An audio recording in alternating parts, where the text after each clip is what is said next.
Lubbock County Judge Tom Head and Commissioner Mark Heinrich went into great detail last night on Our Air about why it's necessary to raise the tax rate by 1.7 cents the next fiscal year.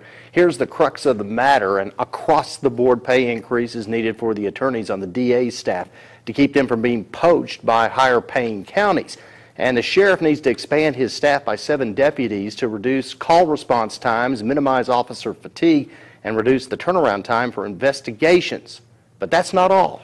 Judge Head says he and the county must be prepared for many contingencies, one that he particularly fears if President Obama is reelected.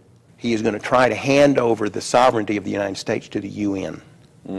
Okay, what's going to happen when that happens? I'm thinking worst case scenario. Right, okay? I understand. Civil unrest, civil disobedience, civil war, maybe. I mean, we're not talking just a few riots here and demonstrations. We're talking Lexington, Concord, take up arms and get rid of the guy.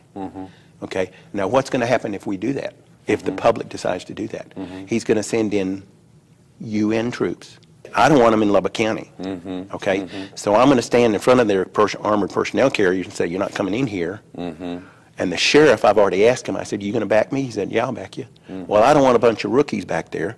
True. I want trained, equipped, seasoned veteran officers to back me. Whether you agree with the judge or think his theories are unrealistic, the reality is a tax hike that will provide an additional $832,433, coupled with about a $2 million cut to make these numbers work. You can sound off at 2 public hearings tomorrow morning at 10 and Monday, August 27th, also at 10. Both hearings are at Commissioner's Court.